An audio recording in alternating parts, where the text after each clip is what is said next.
Today I'm going to be demonstrating how to create an intersection. You can see that I've already started the top view, the front view, and the right side view. We have a cylinder in the top view with a hexagon intersecting into it from the side. You'll notice that in the top view we're missing a couple of the lines for the top of the hexagon as well as in the front view. I could go ahead and start by finishing my multi-view drawing by projecting those lines up and over. So for example, this line right here needs to be projected up and then projected into my top view, along with this line being projected up and into my top view. In the same way, I could put those on the other side, so I can mirror them if I want to, or I could project them on across.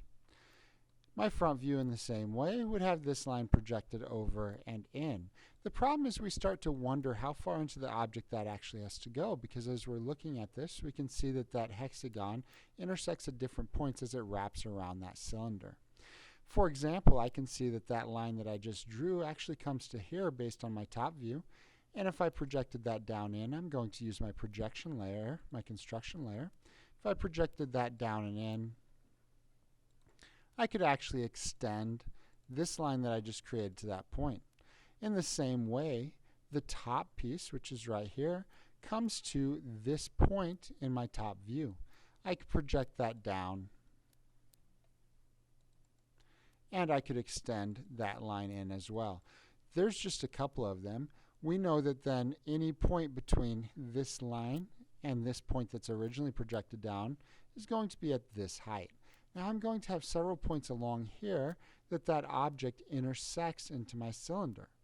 I could go ahead and try to guesstimate that or put a curve in there, but the correct way would be to project multiple of those points around and into that front view. There's a few different ways to do that, and the number of lines that you use determines the level of detail that you actually have in your finished drawing.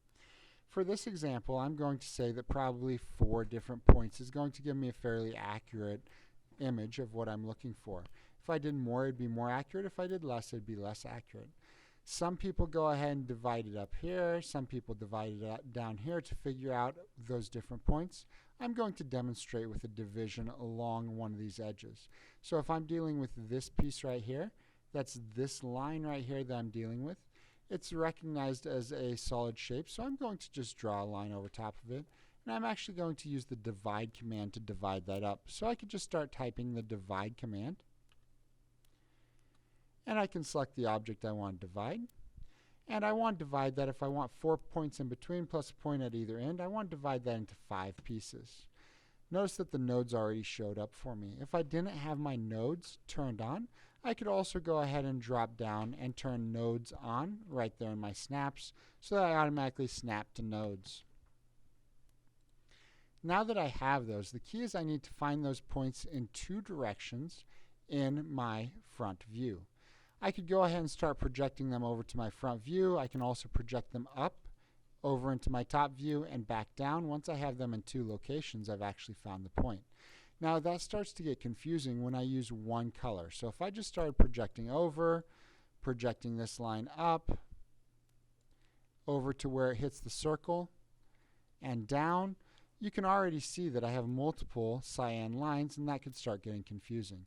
So most students like to go ahead and use a different color for each line to keep track of it. So I could go ahead and change this one to red, for example. That would be that point in my front view. I would do that multiple times for each node. So if I went ahead and chose another new color, went through the same procedure,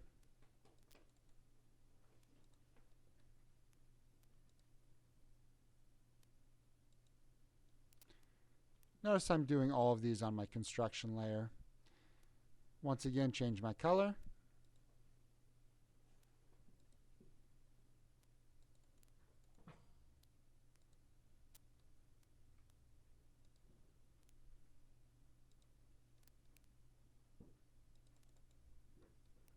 And once again, change my color.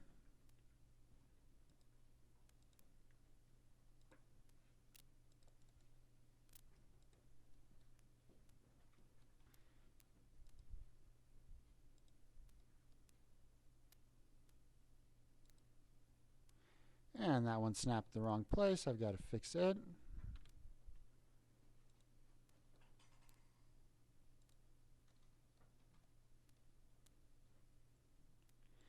So what I've done now is I've found multiple points along that curve that I'm going to be able to snap to.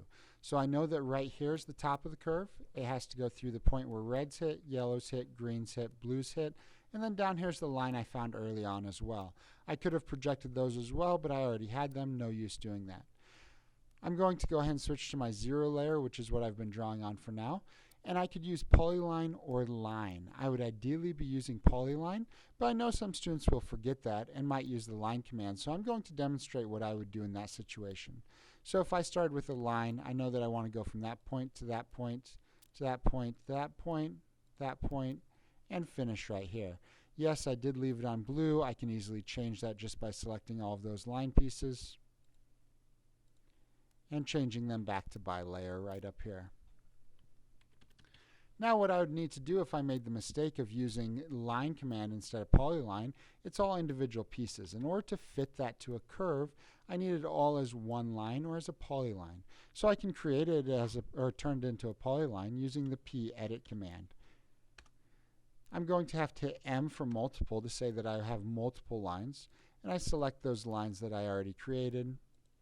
I hit enter, and it asks if I want to convert them to a polyline. I hit enter for yes, hit J for join because I want to join them together, hit enter for fuzz distance.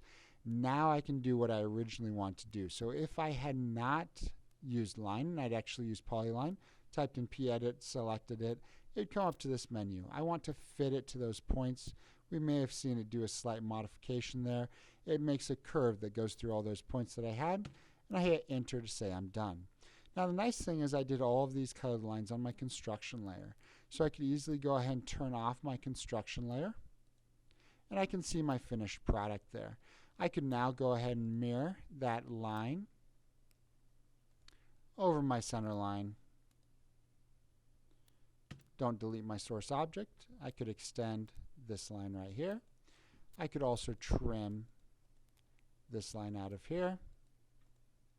And I could go ahead and mirror all of this from the across the middle to the other side. And I could use a couple more extends.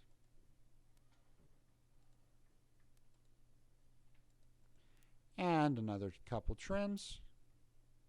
And just like that, I've created my intersection where my hexagon hits my cylinder. Now I could add dimensions, I could add other details, but that's the basic procedure to go ahead and create that drawing.